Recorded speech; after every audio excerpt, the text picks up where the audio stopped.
जय माता दी। आप सभी को चैत्र नवरात्रि के चौथे दिन की हार्दिक शुभकामनाएं। नवरात्रि के चौथे दिन मां भगवती के कूष्मांडा रूप की पूजा की जाती है और मां कूष्मांडा की पूजा करके रोग शोक दूर होने का आशीर्वाद मिलता है, आयु और यश में वृद्धि होती है। देवी कूष्मांडा को अष्टभुजा देवी भी कहा जाता है।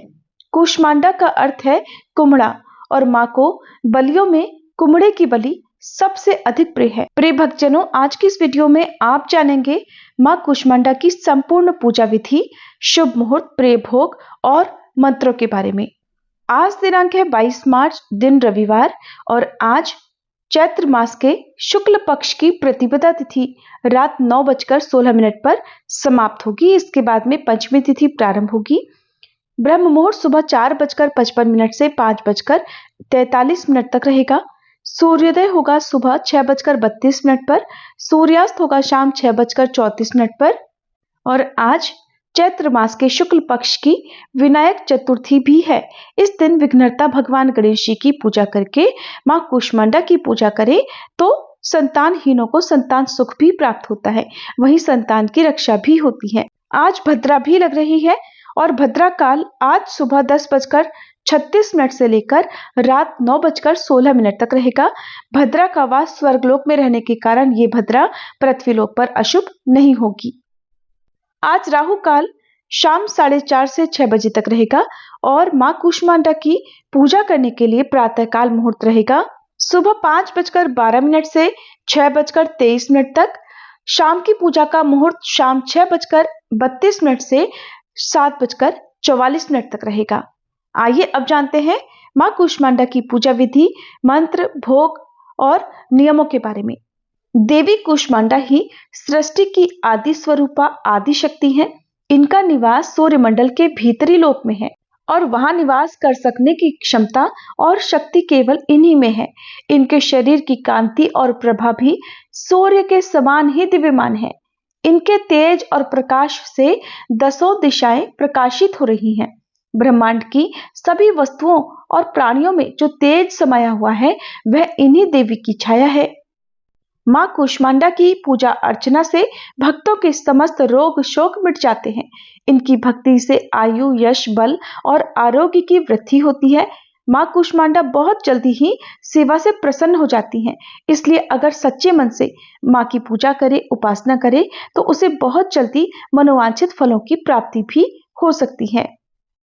आज मां कूष्मांडा की पूजा करते समय एक खास सावधानी व्रती महिलाओं को बरतनी है, जिसके बारे में इस वीडियो के लास्ट में आप जानेंगे। ये जानकारी बहुत महत्वपूर्ण है।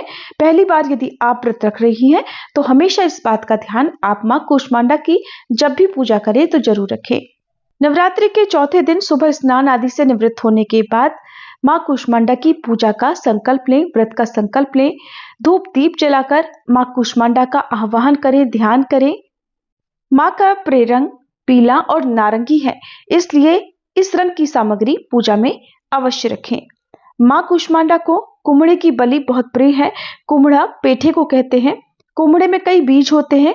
हर बीज में एक पौधे को जन्म देने की क्षमता होती है।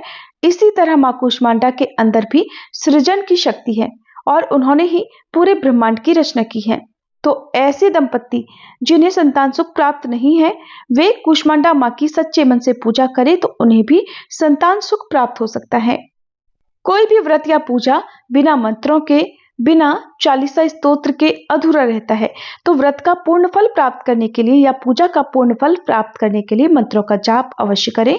और नवरात्रि के चौथे दिन श्री दुर्गा सप्तशती का पाठ करने के लिए आज के दिन अध्याय 5, 6, 7 और 8 इन 4 अध्यायों का पाठ करना चाहिए और जिसके शुरुआत में श्री दुर्गा कवच, अर्गला और कीलक स्तोत्र का पाठ भी नियमित रूप से करना चाहिए। सबसे अंत में मंत्रों का जाप करते हुए श्री दुर्गा चालीसा का पाठ करें, मां कूष्मांडा की कथा सुने और उसके बाद कपूर जलाकर आरती उतारें और मां को आज के दिन भोग में सफेद साबुत पेठा अर्पित करें। आसपास के किसी मंदिर में भी आप पेठा अर्पित कर सकते हैं, जिसे कुम्हड़ा कहते हैं। और इसके अलावा आज के दिन मां को भोग में पेठे की मिठाई आप अवश्य अर्पित करें। केसर युक्त पेठा अर्पित करने से मां शीघ्र प्रसन्न होकर अपने भक्तों की मनोवांछित कामनाएं पूर्ण करती हैं। और अपने भक्तों के घर में सुख समृद्धि का आशीर्वाद देती हैं। आज के दिन माँ को भोग में मालपुए का और बताशे का भोग भी लगाया जाता है।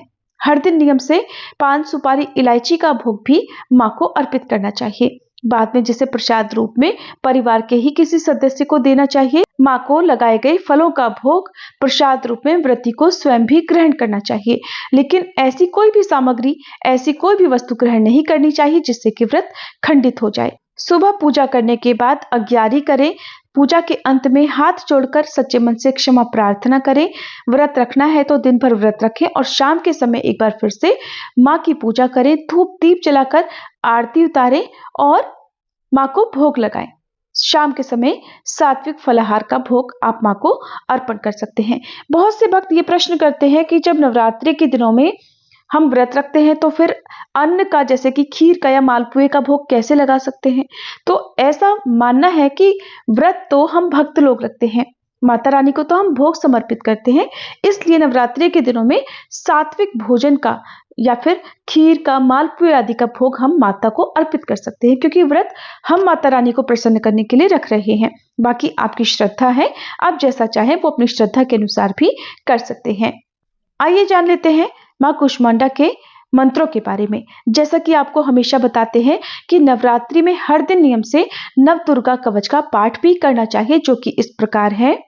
प्रथमं शैलपुत्रीं च द्वितीयं ब्रह्मचारिणी तृतीयं चंद्रघंटेति कूष्मांडेति चतुर्थकं पंचमं स्कंदमातेति षष्ठं कात्यायनीति च सप्तम कालरात्रीति महागौरीति चाष्टम नवम सिद्धिदात्रीं च नवदुर्गा प्रकीर्तितः।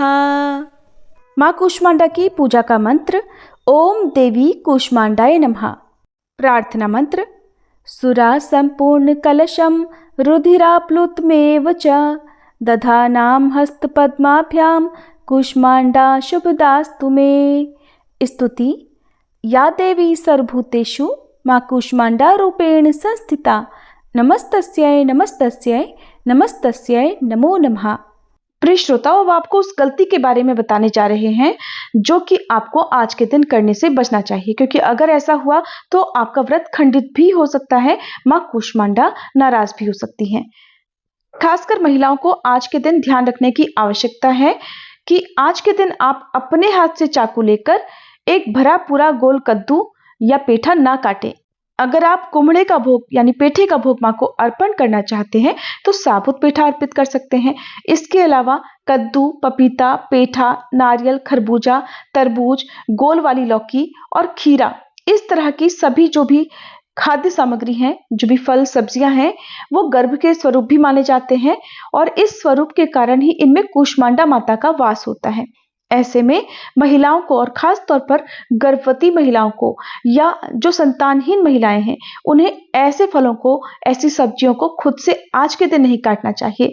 व्रत वाले दिन देवी पूजा के समय, इस समय तो आपको ये काम करने से बिल्कुल बचना चाहिए। ऐसे में इन फलों को काटने या फोड़ने के लिए आप परिवार के किसी अन्य पुरुष सदस्य की सहायता ले सकते हैं। उनसे इन फलों पर एक चीरा लगवा सकते हैं या उनसे कटवा सकते हैं, या फिर दुकान से लाते समय आप दुकानदार से ही इसके टुकड़े या फिर चीरे लगवाकर घर लेकर आएं। आज के दिन माँ कूष्मांडा की पूजा करने के लिए अगर आप सब्जी बना रहे हो, घर के लिए सब्जी बना रहे हो, तो ध्यान रखें कि खुद से इस तरह की कोई भी फल या सब्जी काटने से आप जरूर बचें। बाकी ये जो नियम है ये लोगों की अपनी अपनी धारणाएं हैं, इसलिए अगर आपने गलती से ऐसा कोई काम कर भी लिया है तो सच्चे मन से आप माँ से क्षमा प्रार्थना कर सकते हैं, ताकि आपके मन में कोई भी भय ना रहे। ये थी आज की वीडियो। हमारे चैनल पर माँ कूष्मांडा की कथा भी सुनाई जाएगी, श्री दुर्गा सप्तशती के सभी पाठ भी सुनाए जा रहे हैं। अगर आपको सुनना पसंद हो तो हमारे चैनल पर इन कथाओं को जरूर सुनिएगा।